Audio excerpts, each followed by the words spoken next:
Thank you very much, Mr. Chairman. Attorney General Bondi, good to see you. Welcome. I've been listening closely in this hearing, and I've heard over and over from my Democrat colleagues concerns about targeting political enemies, and they've accused you of all manner of things and the current president. I've also heard them said, and I just wrote it down because I wanted to be sure I heard it correctly. I've heard them say that Joe Biden never targeted his political enemies.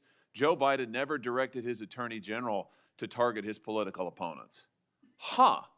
That's interesting. Because I could have sworn that yesterday we learned that the FBI tapped my phone. Let's look at it. We've got a list. Tapped my phone, tapped Lindsey Graham's phone, tapped Marsha Blackburn's phone, tapped 5 other phones of United States senators. Gee, it sure looks like targeting political opponents to me, and yet I haven't heard a word from that side of the dais about any concern whatsoever. We've got nothing but concerns today, but no concern at all for a Justice Department that is tapping the phones of sitting United States senators because who knows why. They don't like them. They're members of the opposition party. They're Republicans. They're conservatives. You've seen this document, Attorney General Bondi. Well, what was going on here? Who ordered this? Who ordered the tapping of the phones of United States senators? Senator Hawley, I cannot discuss the details of that right now for very good reason. You're going to do a thorough investigation into this, I trust. Is that correct? We will be looking at all aspects of this, and I have talked to Director Patel at length about And this. you're going to figure out who was involved in this, who signed off on it, who knew about it. You're going to get to the bottom of all of it. Is it correct? Yes, and I've spoken to Director Patel about it, and he is committed to doing this. Well, I can tell you, we already know many of the details. We already know that this was ordered by the Special Prosecutor Jack Smith, who reported directly to the Attorney General of the United States, Merrick Garland. And we know that Jack Smith was on his witch hunt because he was directed to do so by the President of the United States, Joe Biden. Let's just remember. Let's take a walk down memory lane. April 2nd, 2022, the New York Times. Garland faces growing pressure. The Times says as recently as late last year, that would have been 2021, Mr. Biden confided to his inner circle he believed former President Trump was a threat to democracy and should be prosecuted. It goes on to say that Biden was frustrated with Garland and wanted him to take decisive action against Trump. Here's what we're talking about. Trump, of course, was a private citizen at the time. So he appoints his own hitman, Jack Smith, who goes after the president, former president, who goes after members of this body. You know, the thing about it, though, that really strikes me is that it didn't stop with members of the United States Senate. Did it, Attorney General Bondi? It didn't stop here at all. I mean, just as egregious, maybe more so than tapping the phones of U.S. senators is this memo that I know you've seen before. Let's just look at it again. This is an FBI memo from the same time period, I might add, from the same time period in which the Federal Bureau of Investigation attempts to recruit informants into Catholic parishes in this country. So here you have an administration that is activating the FBI against its political opponents and tapping the phones of United States senators.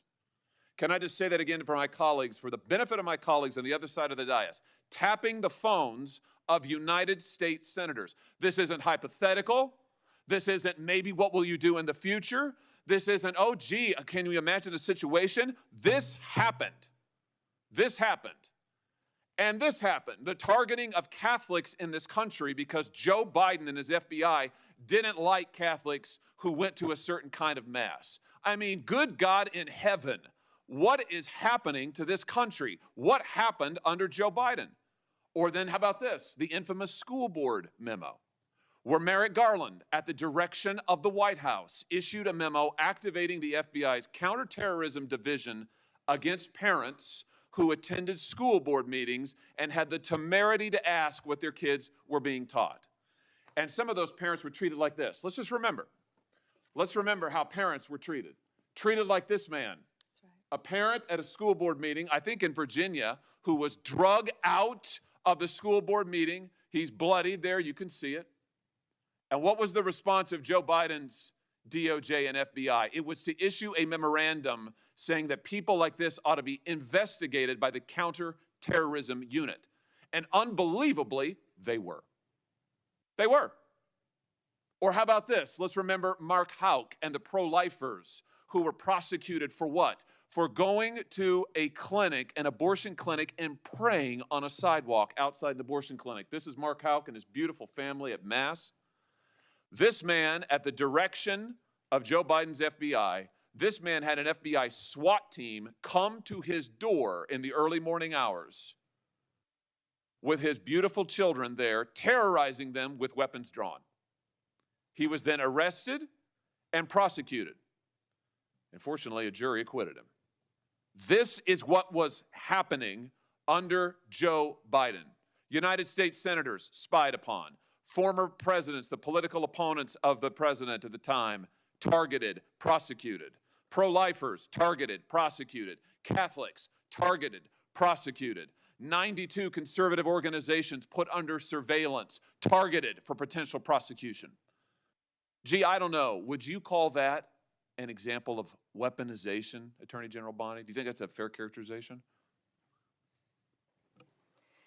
Senator Hawley, that is the ultimate weaponization, and weaponization under Donald Trump has ended. It has ended. Harmeet Dillon is running our civil rights unit, and she is doing an incredible job. No longer will parents be targeted. No longer will parents who care about whether their elementary school children have to read a transgender book be targeted and told they cannot have any say in their child's education. That has ended under this administration. People can worship freely, whether they're Catholics at synagogues or Muslims. Everyone can worship freely. That was the ultimate weaponization. They were targeting Catholics. No longer. They have been targeting so many American citizens throughout this country. And Senator Hawley, you have been a champion of this, and thank you for being a champion of that. But under Donald Trump's watch, it has ended.